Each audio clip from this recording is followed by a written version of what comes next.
Guys, apa yang kita tahu sekarang ini, PSSI dan Sintayong cuba sedaya upaya untuk memperkuatkan barisan timnas Indonesia dan akan lebih solid lagi di pentas Piala Asia dan untuk kualifikasi Piala Dunia 2026 peringkat Asia yang akan berlangsung tidak lama lagi guys ya. Yang mana kita lihat timnas akan bersama Iraq, Vietnam dan Filipina di grup F untuk round yang kedua. Dan kerana itu guys, dikabarkan PSSI iaitu Persatuan Sepak Bola Seluruh Indonesia telah mengambil langkah pasti dalam proses naturalisasi 3 pemain keturunan ini guys. Jadi guys, siapakah 3 pemain naturalisasi pemain yang akan pasti bersama timnas itu? Tapi semua itu saya mohon kepada teman-teman jangan lupa iaitu subscribe channel Garuda Space dan klik tombol loceng sekali, tanda dukungan teman-teman juga kepada channel beliau. Dan di hujung videonya guys, macam biasa tonton sehingga habis, saya akan memberi sedikit komentar. Tanpa basa-basi, ayo kita sama-sama simak video ni. Mari. Rozul Channel. Indonesia. Langkah pasti PSSI, naturalisasi 3 pemain keturunan 3 berjalan pemain mulus. ya. 3 pemain dinaturalisasi. Kejutan datang dari PSSI usai proses naturalisasi Nathan Joao dan J. Itzes hampir usai. Sedangkan hampir Kevin Dix usai, ya. pun tak lama lagi akan segera diproses agar bisa membela timnas Indonesia. Seperti diketahui, PSSI sedang berupaya mengurus naturalisasi Nathan dan J sesuai permintaan pelatih timnas Sintayong sebagai amunisi untuk mengarungi kualifikasi Piala Dunia 2026. Bahkan ya, kedua makin pemain sudah dinaturalisasi kan. datang ke Jakarta untuk mengurus administrasi. J. Itzes datang ke Jakarta dan bertemu Erick Thohir serta PSSI pada awal September lalu. Pemain Venezia LC itu sangat antusias dan tak sabar membela Indonesia. Sementara itu Nathan Joao yang merupakan pemain Swansea City juga datang ke Jakarta sekitar 2 minggu lalu. Wow, Nathan diperkenalkan ke datang, Presiden Joko Widodo dan publik saat laga timnas Indonesia versus Brunei Darussalam pada 12 Oktober lalu di Stadion Gelora Bung Karno. Terbaru akun langsung bertemu @indotransfer Jokowi di Twitter melaporkan bahwa naturalisasi Nathan Joao dan J. Itzes sudah masuk ke DPR RI. Kepastian tersebut juga sudah dikonfirmasi oleh Menteri Pemuda dan Olahraga Indonesia, Dito Aryo Tejo. Lagi proses di DPR setelah masa sidang mulai, kami kebut lagi, kata Dito melansir dari Kumparan.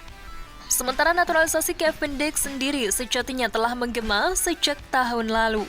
Hanya saja proses naturalisasi Kevin Dix menemui beberapa kendala, seperti rumor yang menyebut jika dia tak kunjung menyerahkan dokumen yang diperlukan PSSI lantaran tak mendapat restu dari orang tuanya untuk pindah ke warga negaraan.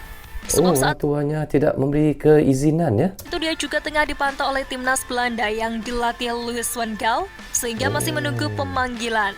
Alhasil proses naturalisasi Kevin Dix dihentikan pada 2022. Namun seiring berjalannya waktu ia disebut mulai mempertimbangkan kembali ingin gabung timnas Indonesia. Jika proses naturalisasi Kevin Dix akhirnya sudah terrealisasi dalam waktu dekat, ia bisa menjadi pemain timnas Indonesia pertama yang bermain di Liga Champions Eropa. Wow. Pemain Indonesia yang pertama bermain di Liga Champions Eropa, guys.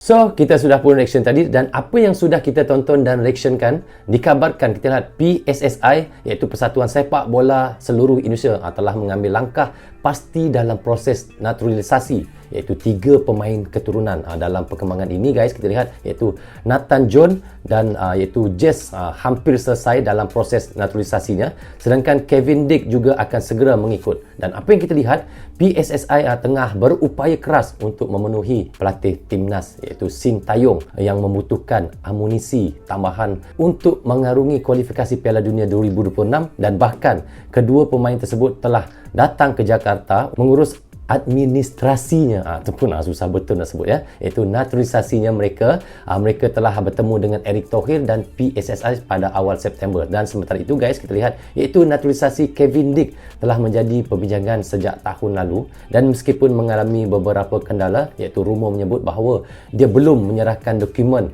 yang diperlukan kepada PSSI kerana tidak mendapat restu dari orang tuanya untuk mengganti kewarganegaraan. Kita tidak tahu, mungkin itu masalah antara mereka dan keluarga ya.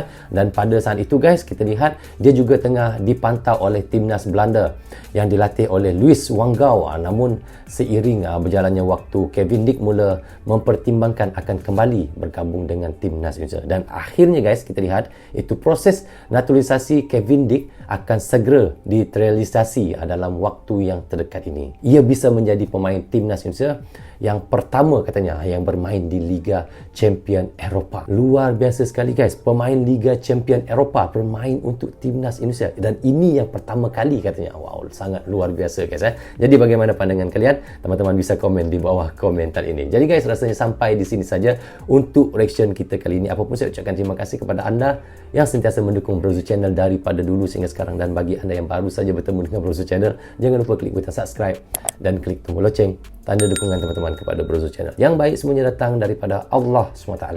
Yang salah dan silap datangnya daripada saya sendiri. Assalamualaikum, goodbye, bye-bye.